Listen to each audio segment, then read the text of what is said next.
黑人选手在中国赢下比赛之后狂妄至极，竟直接无视现场裁判戴上小丑面具吓唬人，并羞辱中国选手董鑫不堪一击没实力。此等行为实在是太恶劣了，丝毫没把中国选手和中国观众放在眼里，并扬言中国拳坛一个能打的都没有。中国硬汉保音仓当即就冲上了擂台，是要与黑人选手决一死战。为何保音仓如此愤怒，情绪失控？那是因为刚才黑人选手所击败的中国选手是保音仓的同门师兄。这一战不仅仅是一场简单的复仇之战，更重要的是要让黑人选手滚出中国拳坛，让其明白中国拳坛并不是他们随意撒野的地方。话就不多说了，来让我们欣赏一下保音仓的精彩表现。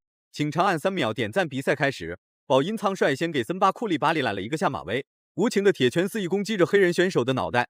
然而黑人选手并没有被重拳完全摧毁，自身的抗击打能力还是很强的。毕竟这家伙在此之前击败了保音仓的师兄董鑫，不能说这家伙一点实力没有，只能说保音仓的实力更强悍一点。比赛才刚开始，保音仓就拿到了比赛主动权。现在森巴库利巴利处在一个防守的状态，他不断的退后。现在双方回到了擂台的中央。保音仓啊，加油啊！我们都非常期待今天晚上中国战队的第一场胜利。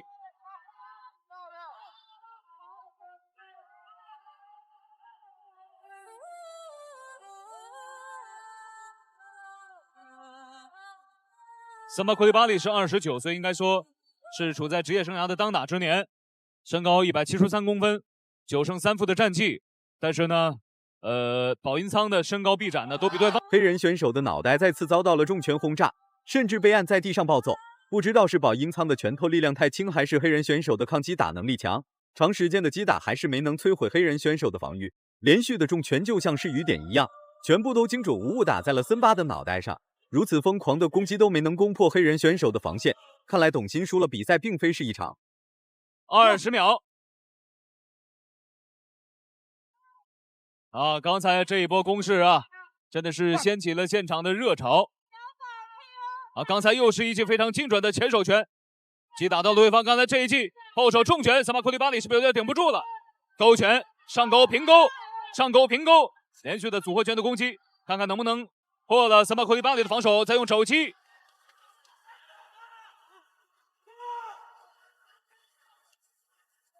在董鑫和黑人选手对战的时候，恐怕董鑫的拳头都要抡冒烟了，都无法将这位黑人选手终结掉。最终黑人选手凭借微弱的点数获得了比赛胜利。这一次保音仓可是化身为蒙古野狼，但这些拳头貌似对黑人选手起不到作用。不管保音仓如何击打，黑人选手依然是处于一个苟延残喘的状态。现在感觉森巴库利巴利已经有点小晕了啊，这个头呢已经有点支不住了，在自己的脖子上面。我们看看他的眼神，他的眼神里面是有些胆怯的。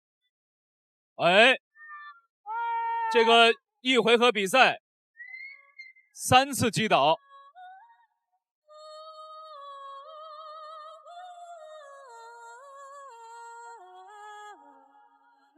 这场比赛一回合比赛如果是4次击倒的话，那比赛就要判负了啊。保音仓把拳头打在黑人选手脑袋上的时候，就像是在打铁一样，在无法摧毁黑人选手防御的情况下，保音仓依然没有放弃对黑人选手的击打。虽然无法直接将其终结掉，但可以用点数的方式击败黑人选手。森巴库利巴利啊，现在是在勉力的支撑啊。我来看双方第2回合的比赛，在第1回合当中，野狼保音仓已经把森巴库利巴利打的是摇摇欲坠了。感觉森巴库利巴利今天啊，第1回合已经有好几次的摔倒了。保音仓应该抓住机会 KO 或者。第2回合开始了。保音仓虽然是董鑫的小师弟，但保音仓的实力绝对不在董鑫之下。这一次保音仓是要让黑人选手尝一尝中国硬汉拳头的味道。然而被整整暴揍1回合的黑人选手还很顽强，竟然主动和保音仓展开内围缠斗。在保音仓眼中，黑人选手就宛如一个软弱无力的蝼蚁，在绝对的实力面前，保音仓时时刻刻都在暴揍黑人选手，一刻都未停止过。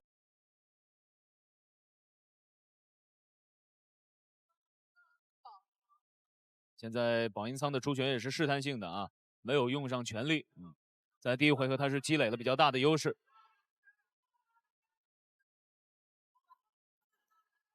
森巴库利巴利这位选手，我们感觉他还是非常顽强，很能扛啊。在第1回合都被打成那样了啊！好，连续的摆拳和直拳。碍于黑人选手曾经击败过董鑫，保音仓并没有急于求成对黑人选手发起大举进攻，只是在用简单的刺拳攻击，就是这些前刺拳把黑人选手打得魂不守舍。保音仓每一次实施前刺拳，都能精准命中黑人选手的脑袋，对此黑人选手一点办法都没有，除了用脑袋硬扛，其他没有任何办法。面对已经被击倒的黑人选手，保音仓慢慢悠悠逼近黑人选手，其后拿着重拳就是一顿锤。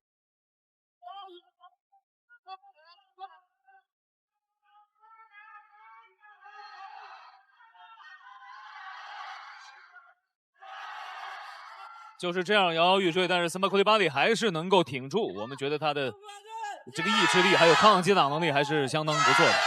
保音仓呢还是打得保守了一点，我们觉得他应该乘胜追击啊，暴风骤雨般的拳头来招呼对手啊。好，这是前手拳又是破防了。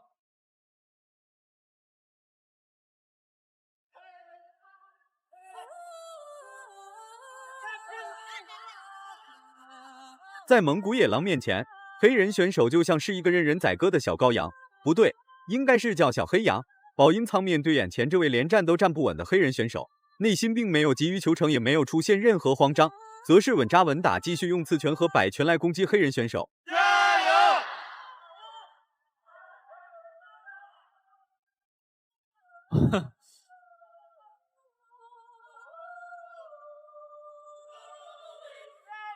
哎，刚才这一记大摆拳又是命中了森巴库利巴里，但是保音仓没有跟上来，有几拳呢？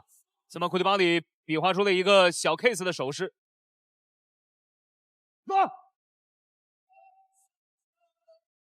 好，双方最后一个回合的决定回合，保音仓应该是全力出击。第3回合开始了，保音仓已经严重放水，不然早就在第1回合把黑人选手打趴下了。虽然比赛一直延续到了第3回合，但每一回合都是保音仓在暴揍黑人选手。无论什么时候、什么地点，保音仓的拳头都已经瞄准了黑人选手的脑袋。只要让保音仓感觉到反了，那么黑人选手的黑暗时刻将会立刻来临。报仇的方式有很多，快速 KO 是最简单粗暴的一种方式，但慢慢折磨黑人选手也是复仇的一种。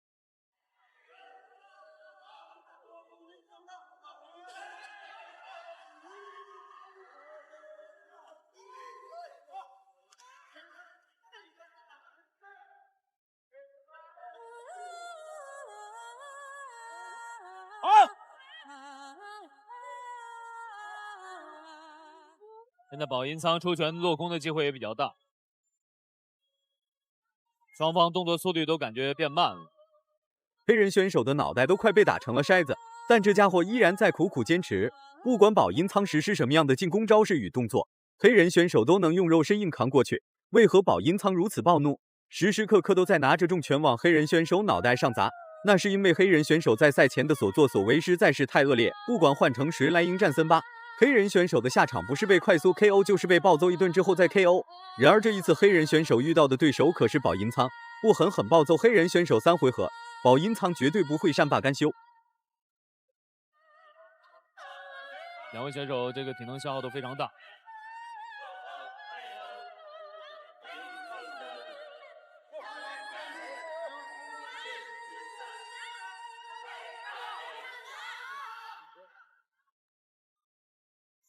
哎，现在想用一个下前抱摔，保音仓能不能防住？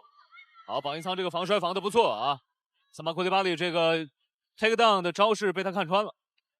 不是说保音仓的拳头没有威慑力，只能说黑人选手的脑袋实在是太坚硬。无论保音仓如何击打，黑人选手都能保持清醒来与保音仓展开对抗。时间越来越紧凑，保音仓也不再进行忍让。然而到了地面缠斗的黑人选手还在耍无赖。事已至此，黑人选手还在苦苦支撑。看来保音仓打的还是不够狠，之后跟上去这一拳都没有打中，很可惜。好，又是一记重拳。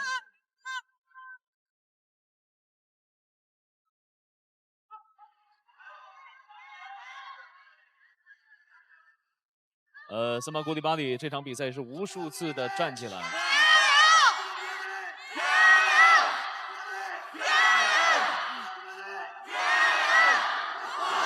又是一重拳。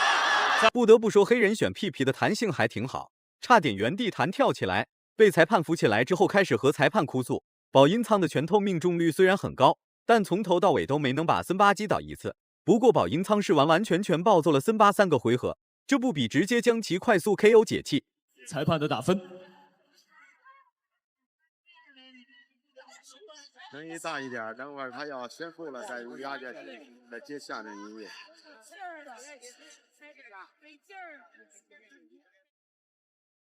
这宝音仓，掌声！最终宝音仓获得了胜利。虽然没有 KO 黑人选手，但宝音仓全程都在暴揍黑人选手，成功给师兄董鑫报了仇。如果满分是100分的话，你会给宝音仓打几分？